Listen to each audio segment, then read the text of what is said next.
एक समय की बात है, अयोध्या के महाराज दशरथ ने पुत्र प्राप्ति के लिए यज्ञ रखा। इस यज्ञ के लिए राजा दशरथ ने अपनी चतुरंगिनी सेना को काले कान वाले घोड़े को छोड़ने का आदेश भेजा। उनकी इच्छा थी कि इस महान यज्ञ में हर कोई शामिल हो, इसलिए राजा ने सभी ऋषि मुनियों व विद्वान पंडितों को आमंत्रण भेजा। निर्धारित दिन पर महाराज दशरथ अपने दोस्त गुरु वशिष्ठ, ऋग ऋषि व अन्य विद्वानों के साथ यज्ञ मंडप में पहुंचे। इसके बाद विधिवत रूप से यज्ञ की शुरुआत हुई। मंत्र उच्चारण और पाठ जैसे सभी विधि विधान के साथ कुछ घंटों में यज्ञ पूरा हुआ। राजा दशरथ ने फिर सभी ब्राह्मणों, विद्वानों व अतिथियों को उपहार में धन और गाय आदि देकर आदरपूर्वक विदा गया। उस यज्ञ में प्रसाद के रूप में खीर बनी थी। उस प्रसाद में पुत्र प्राप्ति का आशीर्वाद था, जिसे खाने के बाद तीनों रानियां गर्भवती हो गईं। कुछ समय बाद चैत्र माह में शुक्ल पक्ष की नवमी तिथि के दिन राजा दशरथ की पहली पत्नी यानी रानी कौशल्या ने एक बच्चे को जन्म दिया। उस बच्चे के चेहरे में इतनी रौनक थी कि हर कोई देखकर समझ जाता था कि वह आम बच्चा नहीं है। इसी तरह राजा की दूसरी रानी कैकेयी ने एक पुत्र और तीसरी रानी सुमित्रा ने 2 पुत्र को शुभ नक्षत्रों में जन्म दिया।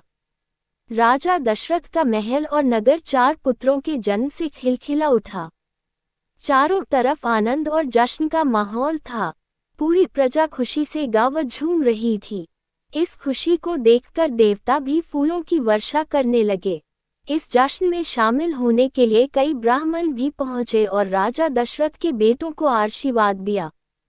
खुशी से झूम रहे राजा दशरथ ने ब्राह्मणों को खूब दान दिया। फिर अपनी खुशी जाहिर करने के लिए उन्होंने प्रजा व दरबारियों में भी धन, रत्न और आभूषण बंटवाए। मैं आने पर सबकी मौजूदगी में चारों बालकों का नामकरण भी किया गया। महर्षि वशिष्ठ ने उनका नाम रामचंद्र, भरत, लक्ष्मण और शत्रुघ्न रखा। वक्त बीतता गया और धीरे धीरे ये चारों बालक बड़े हुए। इन चारों में राम अपने तेजस्वी गुणों के कारण प्रजा को अधिक प्रिय लगने लगे। अपनी प्रतिभा के चलते वो कम उम्र में ही सभी विषयों में महारत हासिल कर चुके थे। राम में सभी गुण थे, चाहे शस्त्र चलाने की बात हो या हाथी व घोड़े की सवारी, हर चीज में वो अव्वल थे। साथ ही वो माता पिता व गुरुओं का भी खूब सम्मान करते थे। उनके गुणों के कारण बाकी के 3 भाई भरत, लक्ष्मण और शत्रुघ्न भी उनसे काफी कुछ सीखते थे। जब भी महाराज अपने चारों पुत्रों को एक साथ देखते उनका मन आनंद से भर उठता था।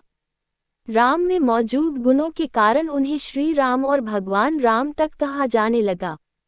आगे चलकर राम के जीवन पर 2 पवित्र ग्रंथ लिखे गए, रामचरितमानस और रामायण।